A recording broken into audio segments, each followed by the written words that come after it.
Welcome to the Leadership School podcast.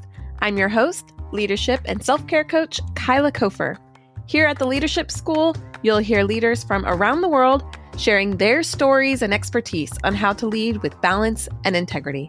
Our goal? Teach you how to be an extraordinary leader.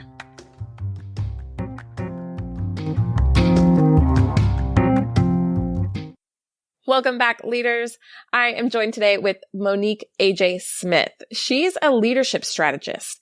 What her niche is guiding athletic departments, sports organizations, and individuals who are really trying to advance in their careers. She is known for developing young leaders in athletics. And so today in our conversation, we're going to talk about what that means and what that looks like for her, how she spots leaders, and how she grows them, and what really does leadership mean to her? What does it mean to be successful and to have significance as a leader in athletics? So I'm really grateful for this conversation. I know nothing about sports, so it's great to have somebody who does and to share that perspective. And I'm just so thrilled to have her here with me on Leadership School podcast. Monique, thanks so much, seriously, for joining me. I know we had quite the day of the last 24 hours, but I'm really grateful for you to be here and take a time to join me on Leadership School. So thanks for coming. Absolutely. So maybe you could start us off by, I would love to just hear your story, because you have a really amazing story. And I would love to just kind of hear your process and what led you up to where you are now and what you're doing these days. Well, I share with you, if we were little girls, like in the third grade, and you came to do a play date, I would have a list of the board games we're going to play and in what order. So I have been a leader since the beginning of time. And my reasoning for that, I don't want us to miss any of the fun. Okay. And so fast forward, in high school, I was SGA president, and I really just wanted to right some wrongs. And one of them was we lack school spirit. And school spirit mostly comes from sport entities. And I happen to be keeping basketball scores since the 8th grade.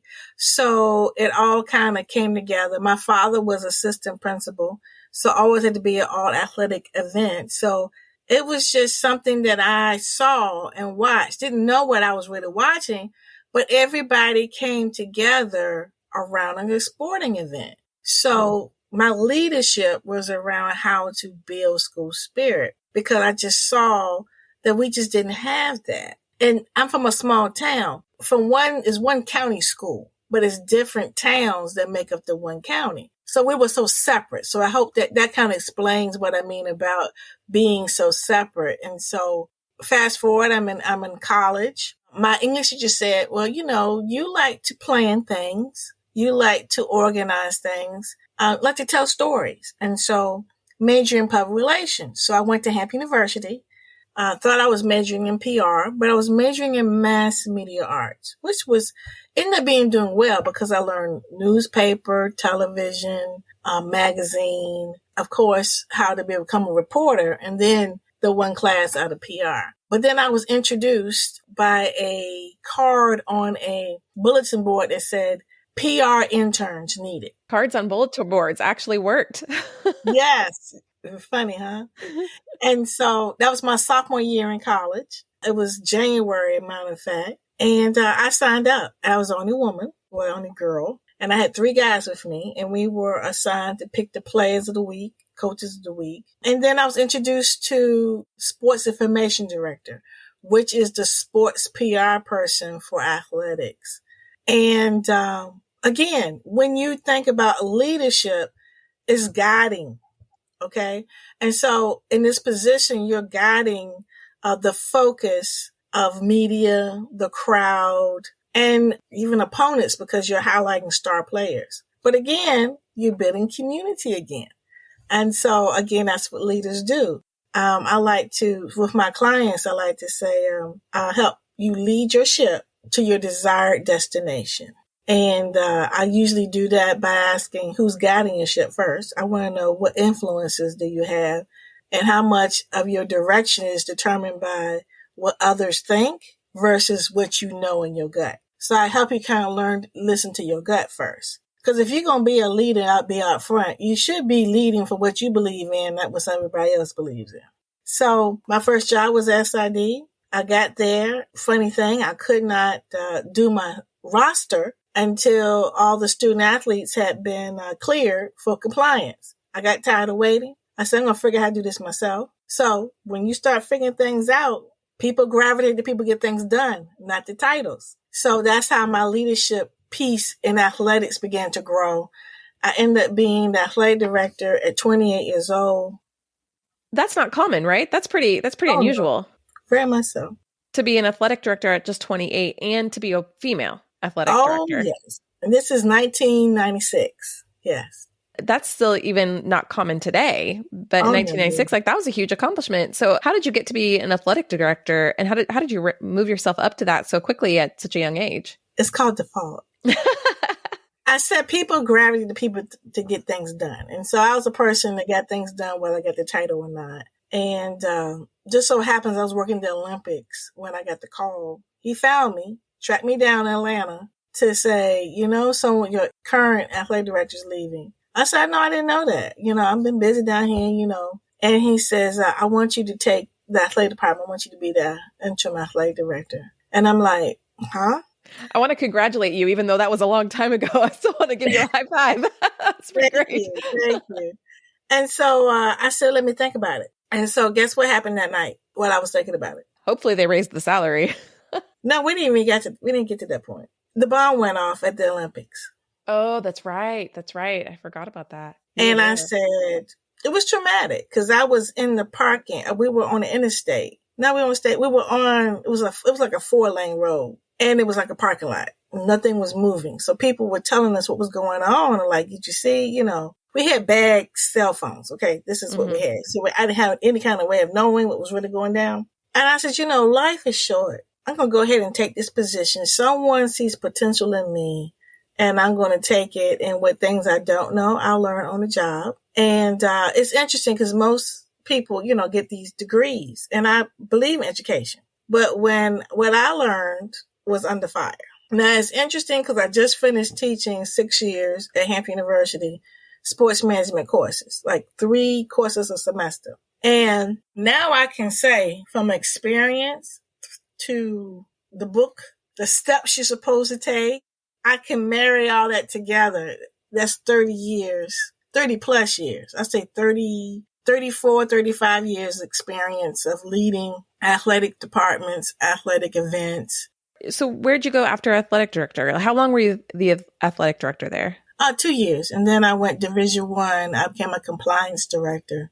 Okay. I'd be honest with you, I was going through a divorce. So I gave up the coveted athletic director position. Everybody's like, oh, but you're so rare. And I'm like, you know what? Peace of mind is something I can't put a price to, and I'm going to have to depart. And so I'll be honest with you, I covered this experience in a chapter called Public Figure Mass, because it is something to be a first. The pressures of being a first, people just don't have an understanding. Even when I hear people say, so-and-so the first so-and-so, I just say a little prayer that they can deal with the pressure, because the pressure for a high achiever, the pressure and depression come together, looks different for a high achiever. And I will say I have a tendency, even today, to go into action mode, even when there's something that I should probably stop and just feel. I try to probably avoid the feelings.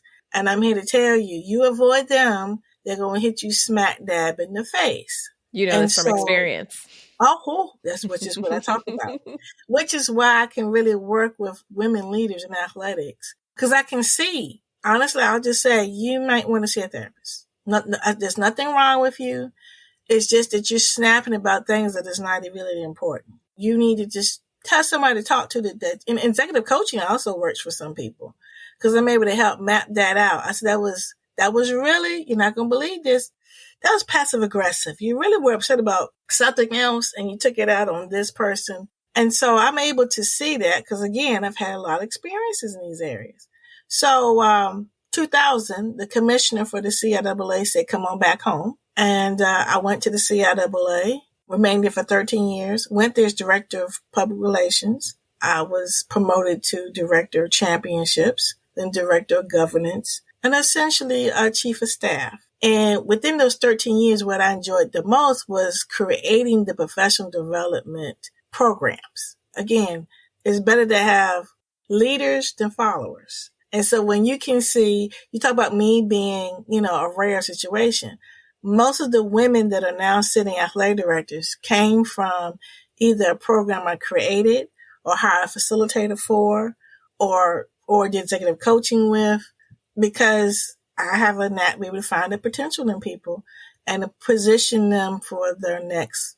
So what does that look like? You had this amazing story of long experience in athletic. I know not very much about sports. I am not a sports person. So this is why I really get excited about interviewing people in athletics, because it's a completely new field to me.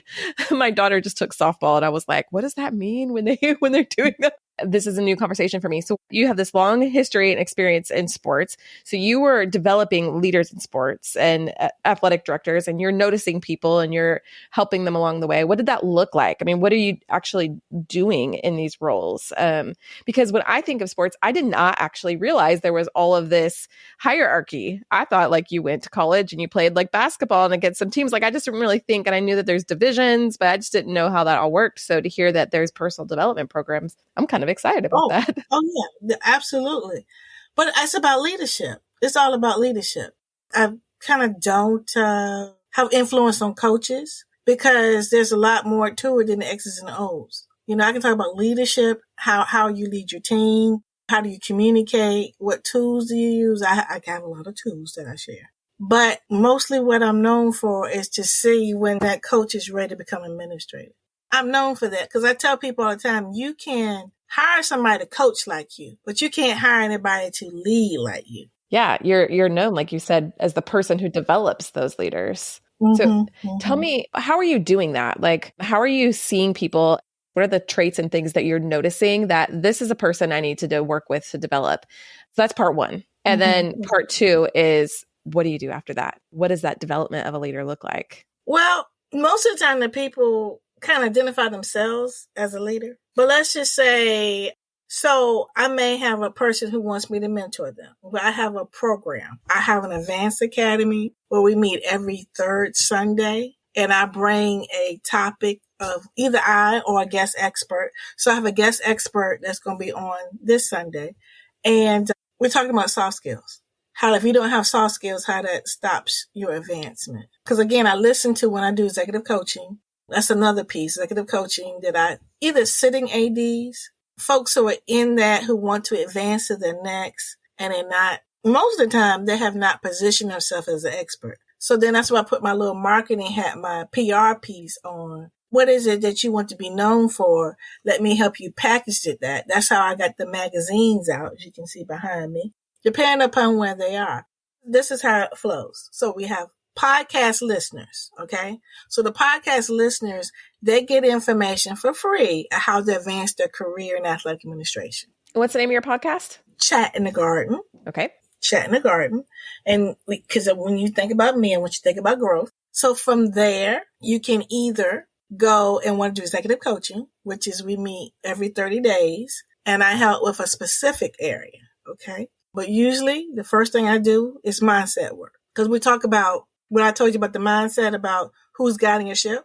So then when opportunities come, and this has happened, I can remind them, oh, finance wasn't the reason why you wanted to move to the next. Oh, you wanted to be in this position because you want to have autonomy. But that position is not going to work for you because that president really knows sports. So you're really not going to be running your own house. So I'm able to look and see, this is what your guiding principles are, and remind them, because when things come about, you get all excited. It's that shiny object syndrome. You got to be careful of that.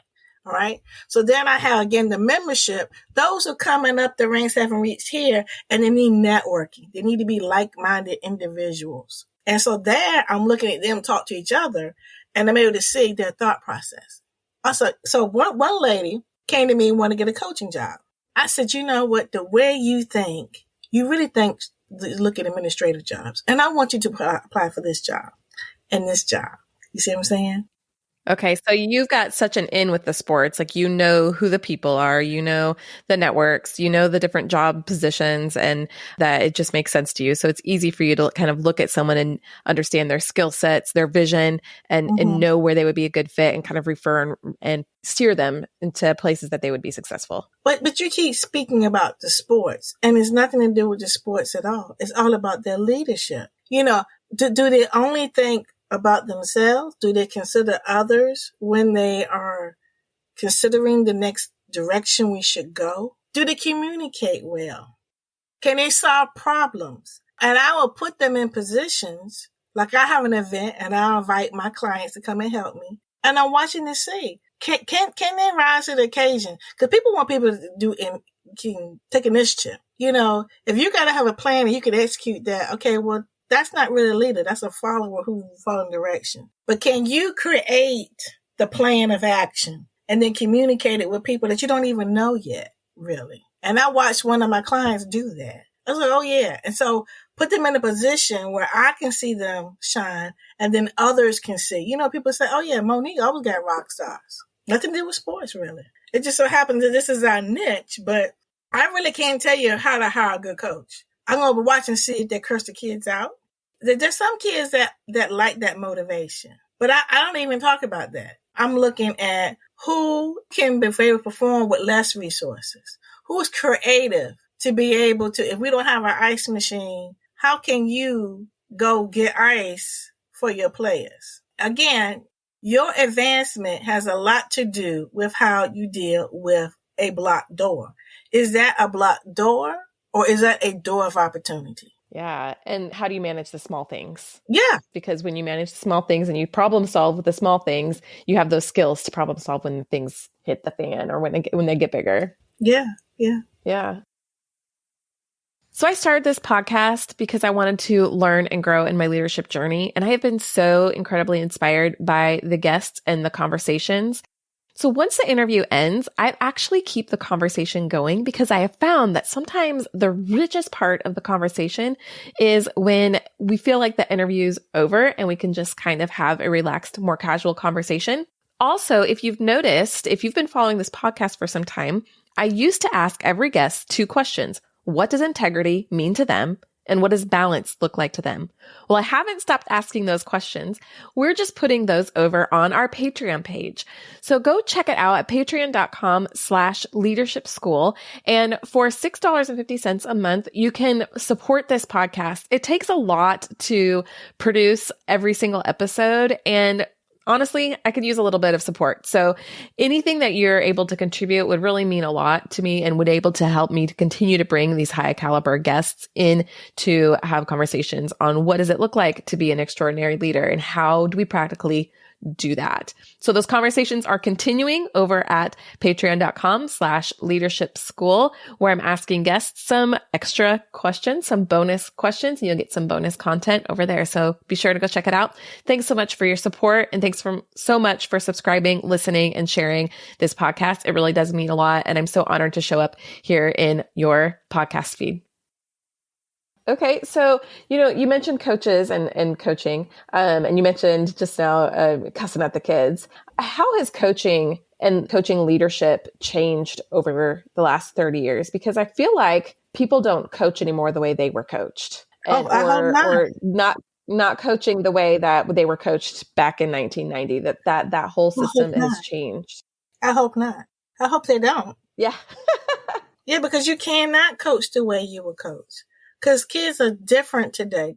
If you say, you can't even say you playing like a girl anymore. You can't even say, we got a football team and assume it's males. You got to be ready for that young lady whose parents is, oh no, my daughter will play with you. Because where she came from, she played on a tackle team. So you got to be able to be improvising how to do that.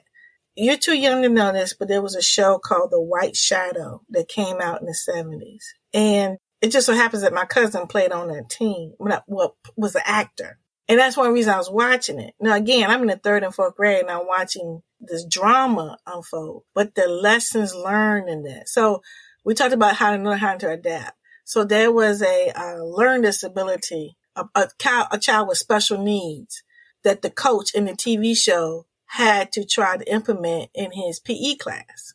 And then the PE class transformed into like a game. And at first, he did not want to, he was just, the principal said you got to bed, but because again, back in the 70s, it began, you must integrate learning disability students in the mainstream. In the 70s, that was like unheard of. Like, what? You messing my flow? And you see how the coach / teacher has to evolve. And then how they evolve, how the players evolve, and how it becomes an inclusive situation. So this was a 1970 show. It still happens today. You know, we have a transgender, all right? You may not have ever seen it before, but it's on your campus now. How are you going to adapt? Can't have your head in the sand. You have to be ready to take leadership in that situation. And Right. you're going to have, and they become political, right? The conversations become political. And so not only are you having to manage, I'm dealing with the actual coaching someone to meet their goals or to be on a team, but now I'm having to deal with everybody's opinions about how I do it and everybody's opinions about whether or not I should and all this situation. And so, man, it's not just one thing that coach or someone in athletic leadership is trying to manage. It's a lot of different moving pieces. Exactly. And so we need to make sure we're in a good headspace. Speaking about political, everything is political. But what do? Instead of being in the water cooler, oh, this is not right. You spend your time building relationships so that you'll have the right person, the right card to win the issues at hand.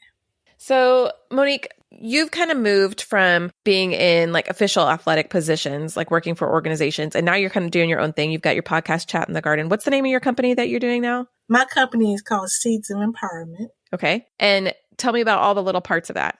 Well, I've been full-time for about 10 years, but I began doing Title IX audits for our universities. I was always a consultant because I was doing this for the conference office.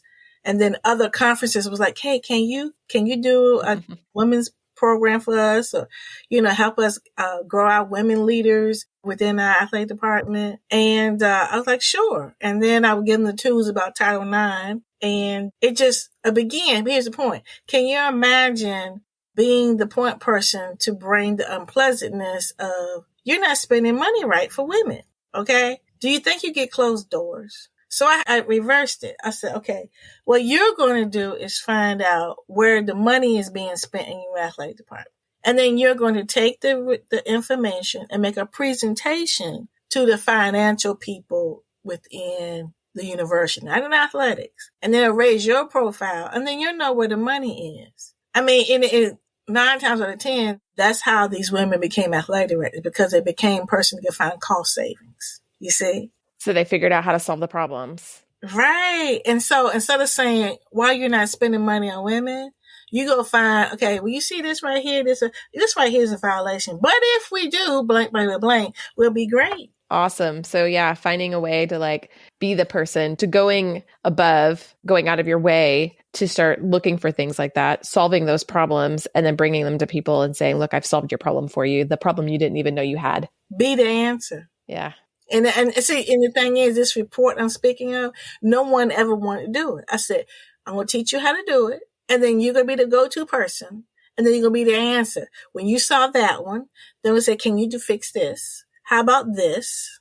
Even with my executive clients right now, I said, show me your strategic plan. And I'm going to help you make check marks.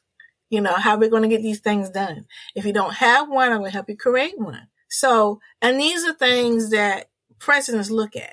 So when you say we need to do blank and blank, and they say, does it match it? Is it part of the strategic plan? Your athletic department strategic plan should be underneath the umbrella of the university strategic plan. And so then when you have these things you're trying to get done, they go, oh, when you check your box, I can check my box. But when you go out here and say, well, we should be doing so-and-so because so-and-so is doing it, then again, you're not being a leader here. You're being a follower of what somebody else is doing. So like kind of just being the one to make the effort. Take the initiative. That's what people want. If you want to be a leader, you got to be the one and take the initiative. Yeah, absolutely. Absolutely. Monique, I'd love to hear about some of the advice that you've received along the way. You started off really young. What's maybe one of the best pieces of advice that you've received? Whew, girl. The one that I had to learn the hard way was to pick your battles. And I'm seeing that with my young folks. This whole thing about being authentic. And oh no, I'm going to be me. Okay.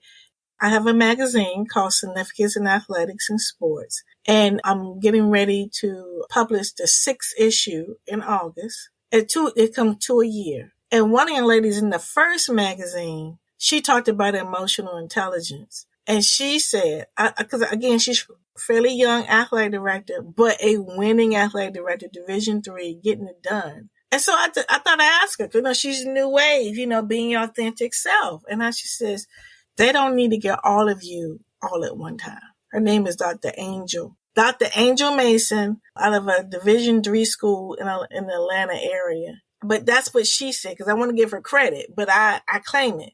Just to be authentic does not mean everybody can get all of you all at one time, overwhelm them. You need to be able to get them to know you and trust you, and then you can bring all of you. No one's going to even pay attention what all of you means.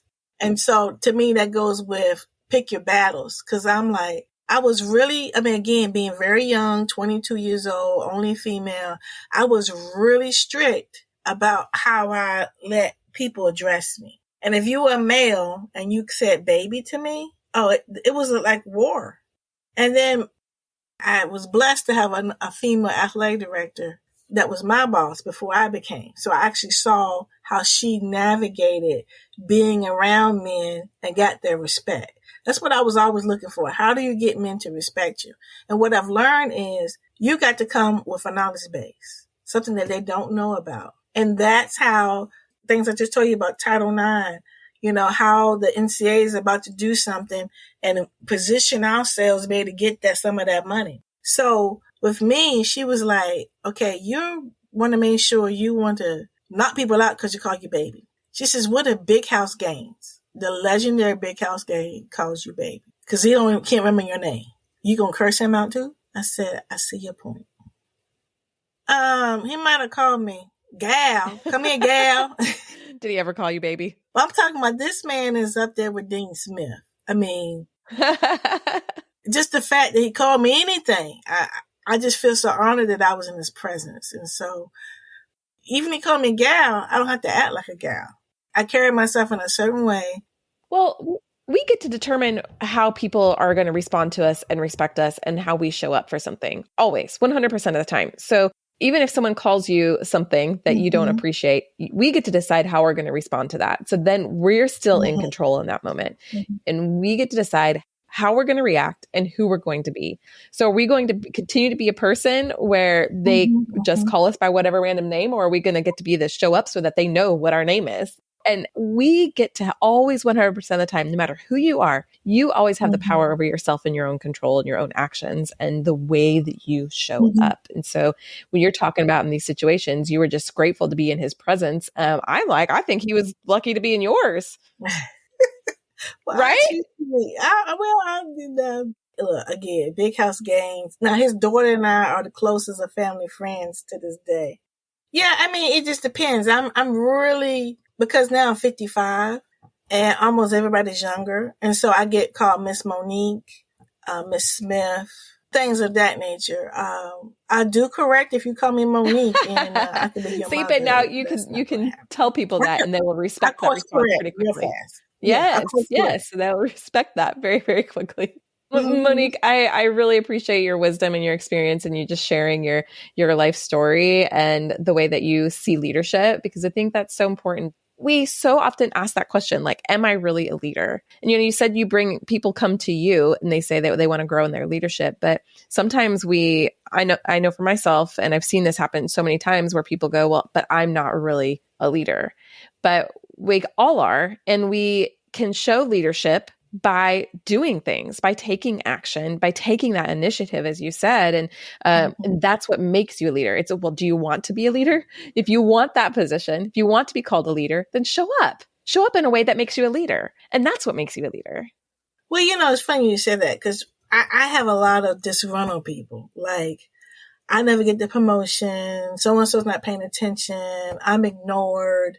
And I said, we have got to get better. because if you seek to be better, you'll get over the bitterness. But if you concentrate on the bitterness, you're not going to get better. So let's make a decision. How are we going to get better? Now, the key is when you get better, that's when you expose others to what better you got. And the exposure equals elevation. And so that's one. And number two, it's got to be self-affirmation instead of external affirmation. You got to know you did a good job. You follow me? So that means you got to have your own measuring stick. And so when that happens, okay, that's the peanut gallery talking. Don't even know what to look for if that was good. So with me, I go like, okay, this happened. Then I'm okay with it. Now I'm going to be better because I'm going to learn from my situation. So I can be okay with that. So depending upon what type of job you have, when I was at SID, I learned, don't look for the AD tell me a good job, the media person a good job, the coach should tell me a good job. If I saw that kid's face light up because their name was in the paper, that they made all conference, you follow me? That then they had a hometown paper ran my story and they never had that story in there, I was good. Because you had your own measurement for success. You knew what success meant to you. Well, that's another thing, dear. I don't seek success. I seek significance. What's the difference in that to you? Success is defined by society. Significance is defined by me. What do I want to leave? What is the legacy I want to be able to leave? Here's the thing. Success people are looking for like immediately or maybe in a year. But significance you really won't see until whatever you planted takes root. And taking root does not happen immediately. Yeah, like your garden. I love your garden analogies. It's great. Yes, absolutely. Monique, I just have one last question for you. What, if anything, would you like our audience to, if they wanted to take something away, what's the one thing you want to make sure that they've heard today? Well, because this is about leadership, okay? And you said people say, I'm not a leader. Well, you're leading just by being. There's someone watching you all the time. So you have to be real cautious of where you're leading them. Are you leading them to be growth mindset or a fixed mindset? Fixed mindset is what everybody else thinks that things should be. Growth mindset is what could be. Which one do you want to be? I would like to invite people to come to my store called seasonempowermentstore.com. And so that you can either check out that if you like athletics and talk about leadership, that you can come and check that out. My magazine is out. Women in Leadership. That's what it's all about. Oh, awesome. Well, thank you so much. I really am grateful for your time. And it's so fun. I really love talking to people who have these extensive careers because you have so much experience and wisdom that comes with the lessons. It's not just the tools that you have. It's all the stories that you can bring with you. And so I just really appreciate you sharing those and for being here on the podcast with me today. Thank you. Thank you. Absolutely. Awesome. Thank you, Monique. Hey, thank you so much for listening. If you've liked what you heard and you want some more tools and resources to help you on your journey, go check out kylakofer.com/free stuff.